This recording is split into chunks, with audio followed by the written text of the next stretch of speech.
A Good Night for Ghosts, Chapter 7. Skidat-de-dat. Dipper closed the door. It was pitch black inside the shop. As the wind howled outside, the broken shutters banged against the brick walls. A gust of damp air blew through the room. "It's dark in here," said Annie, "and cold." "It's creepy," said Jack. "Yup," said Dipper. "Let's leave. I've changed my mind about staying here. We can find some other place to get out of the storm." "Good idea," said Annie. "Great idea," said Jack. Jack heard Dipper rattle the door handle.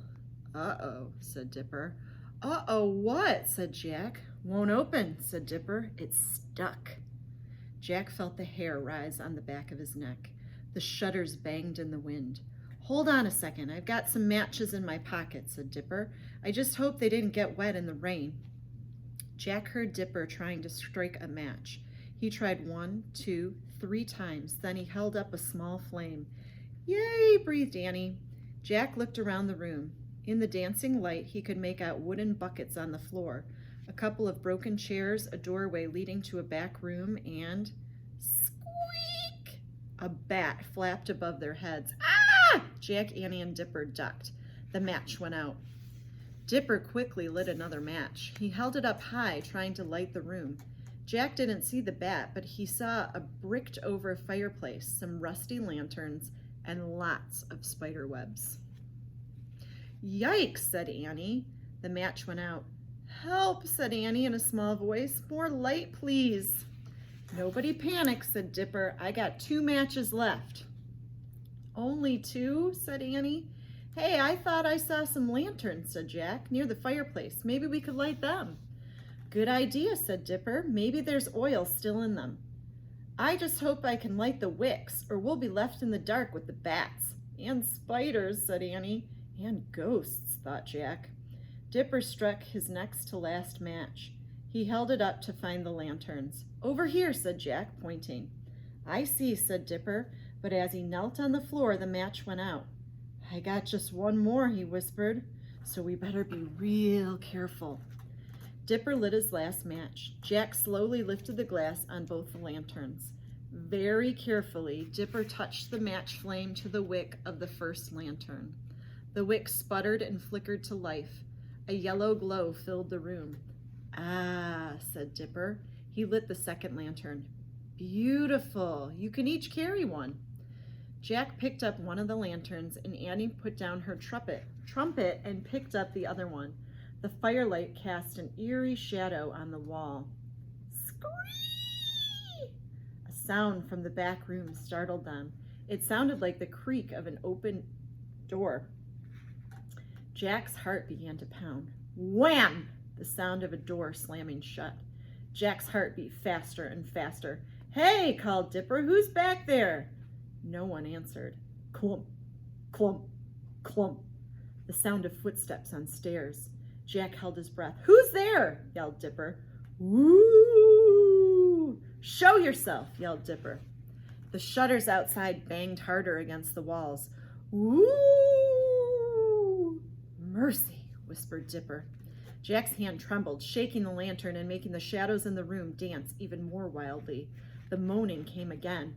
"Woo! Annie," said Jack, "the trumpet, the time is right." "I know it, I feel it," said Annie. She put down her lantern and grabbed the trumpet. "Sing, Jack." Annie lifted the magic trumpet to her lips and blew. A pure, smooth sound flowed from the trumpet and filled the room. As Annie played, Jack started singing. "Ghost, ghost, leave us alone. Stop, stop, stop your moaning." What a stupid song, Jack thought, but they were the only words that came to his mind. Then he remembered Dipper's advice. When you can't think of words, just sing sounds. Make 'em up. Put your heart in it. So Jack started singing nonsense words. He sang with all his heart, pouring all his feelings into the sounds, telling the ghost to go away. "Skidat-de-dat, skidat-de-dow, skittle, skittle, daddle, daddle, out of here now!" Thumping noises came from the other room, as if heavy things were falling. "Who's there?" shouted Dipper. Annie stopped playing. Jack stepped back in fear, waiting for something awful to happen. Then he heard laughing and whispering. "Hey!" shouted Dipper. He picked up Annie's lantern and headed to the other room. Jack and Annie followed. Little Mac, Happy, and Big-Nosed Sydney were crawling toward the back door. "Stop!" yelled Dipper. "What are y'all doing here?" The three boys all talked at once. "We fell out of the attic. Felt like something was pushing us out." "Yeah, then down the stairs and toward the door." "Jack's song pushed you downstairs," said Annie, laughing. "He ordered the ghost to leave us alone. His singing was magic." "Your playing was magic too," Dipper said to Annie. "You truly put your hearts in it." "Thanks," said Jack.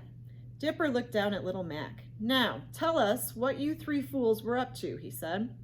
"We decided to play a joke on y'all," said Little Mac. So we snuck through the back door and up to the attic." "We thought you left because you were scared of ghosts," said Annie. "Heck no, man," said Little Mac. "We're not afraid of ghosts," said Happy. "Not even a little bit," said Big-Nosed Sydney. Suddenly, a cold wind blasted through the room. The lanterns flickered out. An eerie green light lit the blacksmith shop. "What?" a ghost roared. "Not afraid of ghosts?" The voice seemed to come from everywhere and nowhere at all. "Ah!" the kids all screamed together. "Ha! Ha! Ha!" Mean-sounding laughter echoed through the shop. It grew louder and louder. "Ha!